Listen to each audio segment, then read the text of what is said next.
So today I'm going to be doing a makeup tutorial on the look that I'm wearing right now, of course.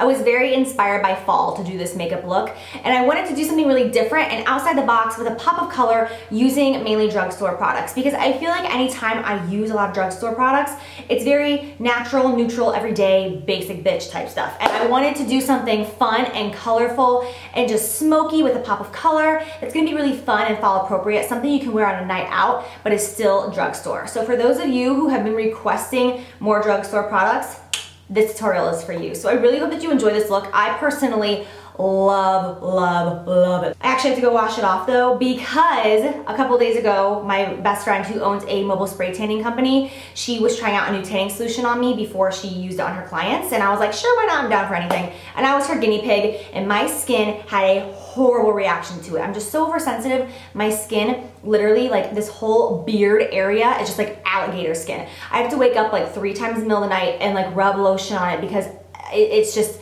burns and itches and literally feels like it's gonna crack off. It hurts so bad. It's so weird. I've never experienced anything like it before. It's misery. So as soon as I started applying my foundation, I was like, ow, and I feel like my face is melting off, which is why my hair is not done and which is why I'm rushing through all this, because I'm about to go wash my face and then go to the movies with my mom with no makeup on. So thank you so much for watching this video, you guys. I love you so much, and I'll see you in a couple days. Bye.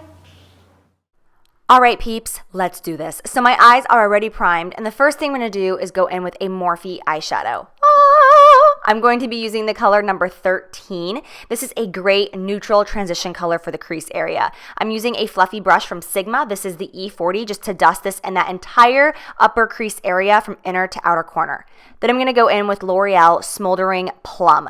I'm going to take a MAC 252 brush. Any flat brush that you have that really packs on color is gonna do, because you do not have to be precise with this. I'm going to just smudge this all over the entire lid, but I'm not going to pass my crease. You'll see once I get to my crease area, I'm just gonna take that brush and kind of dig and carve out that crease back and forth, and it's very messy, so don't really worry about being precise. Then I'm gonna go in with NYX eyeshadow in the shade LOL. So cute, I love that name. Using the exact same E40 brush, I'm gonna just dust that color in the entire crease, just like we did with Morphe number 13. This is really gonna warm up that purple area, and it's also gonna complement the purple eyeshadow and the green eyeshadow that we're gonna be applying later. Then I'm going to go in with another Morphe eyeshadow, and this is in the shade 71. This to me is a mix between Makeup Geek Bitten and MAC Cosmetics Sketch. It's gorgeous. So now using an E25 from Sigma, I'm going to just buff that in the entire crease area. It's such a gorgeous wine color, and you'll see how putting that in between the Smoldering Plum and in between the LOL really is just that perfect middleman to tie those two colors together. And this just makes it so easy to blend everything out, so you don't have to worry about blending out that original color, Smoldering Plum, all over that lid. It's foolproof. See, I have to do my happy dance because I'm loving life right now. Then taking a completely clean blending brush, I'm going to go over that entire crease area to finish out the blending process. This will just make sure that you have no harsh lines and everything is buffed out smoothly. Then I'm going to go in with my favorite eyeliner ever. This is Maybelline Eye Studio Gel Liner, and I'm using the shade Blackest Black. Using an angled eyeliner brush, I'm going to trace out the wing that I'm going to be doing, and then I'm going to fill it in. Today, I'm only going to be doing a half wing, meaning I'm only going to focus on the outer corner of the eye, and then I'm going to stop it in the center of the lid. Doing this will give you that cat eye effect without going overboard on eyeliner and sometimes taking away from the shadow. Now I'm going to be taking a Q-tip and an eye cream and just cleaning up that under eye area and tracing along that liner, making the goofiest face of life to make sure all the fallout has been cleaned up, and it'll make everything much more precise and sharp, as you can see. Then I'm going to go in with lashes. I'm going to be using Ardell Wispy Lashes. These are very popular from the drugstore, but first I always mascara because I don't like putting mascara on my false lashes because sometimes it can kind of dull them down and make them look even more fake than they already need to be. So moving on to foundation, I am going to be using L'Oreal Magic Lumi. This is a beautiful foundation. Ugh, not on alligator skin though. This is basically the luminous version of the original L'Oreal True Match. So for the girls out there who have dry skin, this will be a great foundation for you. I'm buffing it on with a Makeup Geek foundation stippling brush, and then I'm going to go and fill in my eyebrows. I am using Anastasia Brow Wiz as always to fill in my brows today, and my camera died and I didn't realize, so you're just gonna pretty much get the end. And here it comes, boom. Sorry. Those are my finished brows. They're a little bit bolder than I would like them to be, but I went a little heavy-handed this day. I was like, hurry and get this makeup on. I am highlighting my brow bone with MAC Shroom. It's one of my favorite highlighters ever. And when I do a smoky eye, it is an absolute must for me to highlight my brow bone and blend it down to just pull that look together. Then I'm going to go in with Maybelline Fit Me Concealer. This is a pretty sheer concealer, and since I'm going to be using a beauty blender, I am going to put on a generous amount because using a damp beauty blender really helps soak up a lot of product and really hydrate the skin at the same time. So it does pull away some of the product that you initially put on. So even though it looks like it's a lot, it's really not that much since you are using a damp beauty blender to buff that out. So that's all I'm doing is just buffing out that entire under eye area in a V motion up towards the temples. Then to even it out, I'm going to put a little bit on my chin and then a generous amount on my forehead and slightly bring it down in between the eyebrows.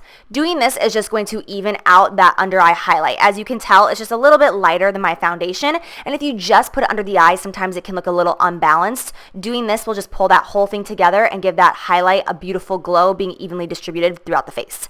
Then I'm going to go in with my Anastasia banana powder and set my under eyes. Like I said, there's a few things I can't live without, like my setting powder, my eyebrows, and my eyebrow highlight. Those are like the three things that are non-drugstore that I have to have in my life.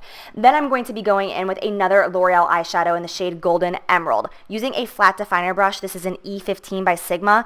You guys, you don't even know the obsession with the shadow. It is so gorgeous. Oh my God, it is so beautiful for fall. Like the whole time I'm putting it on, I'm like, oh my God, oh my God, oh my God, oh my God.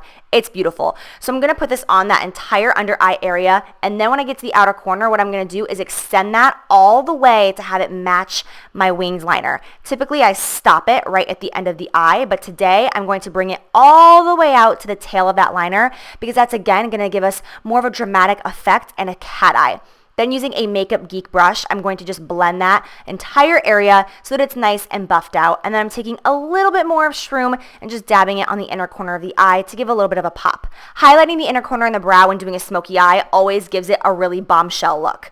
Now I'm going to be using Jane Bronzer in the shade Inspire, which is not much darker than my skin, which gives it a really nice natural bronze effect. Natural? When am I natural? And I'm going to just be sculpting out that cheekbone area lightly using a Makeup Geek brush that I will link down below for you guys. And then I'm just going to put that on the forehead and the temple area just to even that all out. Then I'm going to be using Hard Candy Tiki to highlight my face. This is such a beautiful highlighter from the drugstore. And using a Morphe fan brush, I'm just going to apply that to the very tops of my cheekbones. Then I'm going to be going in with NYX blush in the shade Bitter Sweet. Oh my gosh, this blush is so pretty. It's just a beautiful brown, rosy, mauve color. It's perfect for fall. It's such a great, high quality product for such a low price. Then I'm going to be just putting a sheer coat of mascara on the lower lashes. Nothing too heavy, otherwise it can take away from that lower lash line pop of color that we have.